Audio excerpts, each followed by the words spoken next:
산에서 가족 목소리를 들으면 절대 따라가지 마세요. 엄마, 아빠 도와줘. 분명 가족이 위험에 빠진 것 같지만 그건 가족이 아닙니다.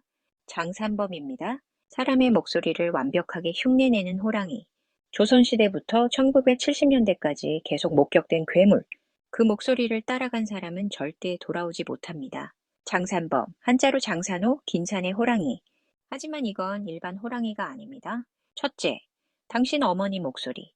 당신 아이 목소리를 구별할 수 없을 정도로 똑같이 냅니다. 둘째, 계획을 세우고 함정을 만들며 사람의 심리를 이용합니다. 장산범은 사람의 마음을 읽는다. 가장 사랑하는 사람의 목소리로 부른다. 셋째, 절대 모습을 드러내지 않습니다. 목소리만 들리고 발자국만 남고 그 목소리를 따라간 사람은 돌아오지 못합니다. 장산범의 크기는 일반 호랑이를 압도합니다. 목격담에 따르면 몸길이 3m 이상, 발자국은 사람 머리통만 하고 발톱 자국은 손가락만큼 깊습니다. 한 번 물리면 뼈까지 부서집니다. 놀라운 건 지역마다 다른 이름으로 불렸다는 겁니다. 강원도는 산신령 호랑이, 경상도는 장산범, 전라도는 사람 부르는 범. 하지만 특징은 똑같습니다. 사람 목소리를 내고 사람을 유인해서 잡아먹습니다. 그런데 이게 전설이 아니라는 증거가 있습니다. 조선왕조실록에 기록된 충격적인 사건들. 칠색 8년 태종실록. 강원도 산중에서 호랑이가 사람 소리를 내어 사람들을 유인, 사냥꾼을 보냈으나 호랑이는 안 잡히고 사냥꾼 둘이 실종. 1432년 세종실록. 평안도에서 이상한 호랑이 출현.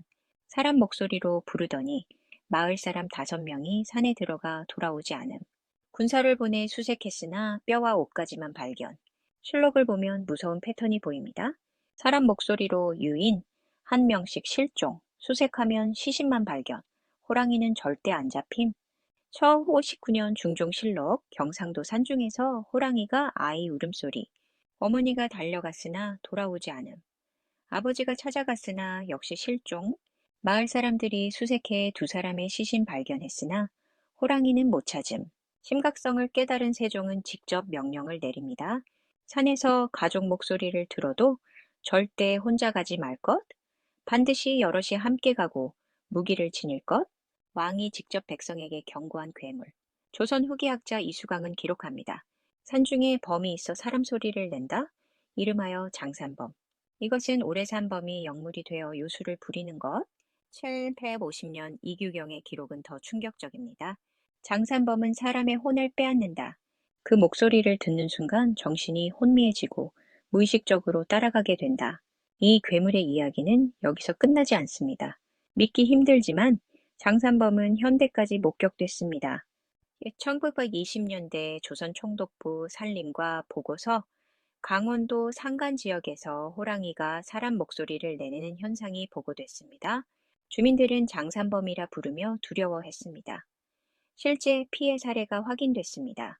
1935년 동아일보 기사 금강산 인근에서 등산객이 실종됐습니다. 목격자 증언에 따르면 실종자는 가족의 목소리를 듣고 숲으로 들어갔다고 합니다. 수색대가 발견한 것은 찢긴 옷가지뿐이었습니다. 그리고 1970년대, 1972년 지리산, 등산객이 아들 목소리를 듣고 계곡으로 내려갔다가 실종됐습니다. 1978년 설악산, 캠핑객이 밤에 친구 목소리를 듣고 텐트를 나갔다가 실종됐습니다. 1982년 덕유산, 약초 캐던 노인이 아내 목소리를 듣고 깊은 숲으로 들어갔다가 실종됐습니다. 공통점이 보이시나요? 모두 가족이나 친구의 목소리를 들었고 모두 실종됐습니다. 현대까지 장산범은 사라지지 않았습니다. 장산범은 정확히 어떻게 사람을 사냥할까요? 생존자들의 증언을 종합하면 소름 끼치는 패턴이 드러납니다. 1단계 관찰. 장산범은 먼저 목표를 정합니다. 산에 들어온 사람들을 지켜봅니다.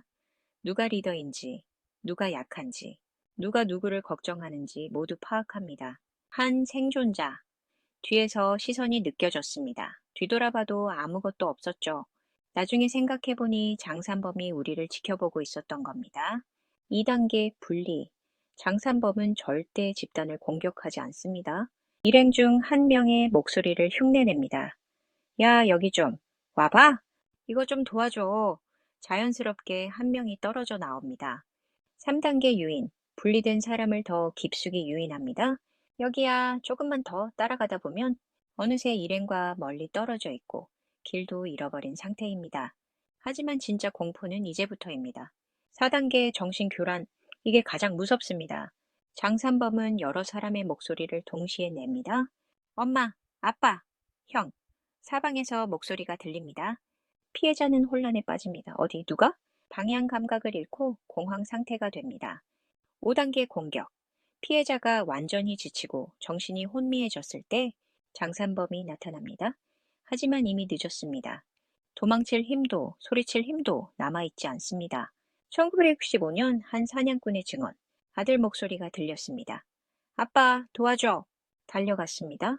하지만 문득 깨달았죠. 아들은 오늘 학교에 갔다고. 그 순간 덤불 뒤에서 거대한 그림자가 보였습니다. 호랑이보다 컸습니다. 눈이 빛났습니다. 저는 총을 쐈습니다. 맞았는지는 모르겠습니다. 하지만 그것이 사라졌고 저는 미친 듯이 도망쳤습니다. 극소수만 살아남았습니다. 당신이라면 살아남을 수 있을까요? 장산범에게는 특이한 습성이 있습니다. 첫째, 절대 시신을 완전히 먹지 않습니다. 일부만 먹고 나머지는 남깁니다. 왜일까요?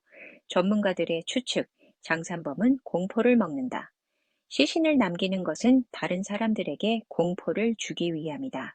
둘째, 같은 목소리를 2번 쓰지 않습니다. 한 번 사용한 목소리는 버립니다. 왜냐하면 사람들이 경계하니까요. 항상 새로운 목소리, 예상하지 못한 목소리로 부릅니다. 셋째, 비가 오는 날을 좋아합니다. 비 오는 날에 목격담이 가장 많습니다. 이유는 2가지. 비 소리에 다른 소리가 묻히고 흔적이 빗물에 씻겨 나가니까요. 그렇다면 어떻게 장산범을 피할 수 있을까요? 조상들의 지혜를 알아봅시다. 대처법 첫 번째, 산에서 목소리를 들으면 의심하라. 가장 중요합니다. 산에서 가족이나 친구의 목소리가 들려도 일단 의심하세요. 확인하는 방법, 큰 소리로 대답하게 하기. 내가 지금 뭐 입었지? 우리 아까 뭐 먹었지? 장산범은 목소리는 흉내내도 내용까지는 만들지 못합니다. 일행 전원이 있는지 확인하세요. 혹시 한 명이라도 안 보이면 그 사람 목소리는 의심하세요. 대처법 2번째, 절대 혼자 가지 마라. 장산범은 혼자 있는 사람만 노립니다. 목소리가 들려도 반드시 일행과 함께 움직이세요. 대처법 3번째, 소리나는 물건을 지녀라. 방울, 호루라기, 라디오. 장산범은 인공적인 소리를 싫어합니다. 다음 편에서는 장산범의 정체에 대한 충격적인 가설들을 다룹니다. 구독과 알림 설정 잊지 마세요. 산에 가실 때 조심하세요.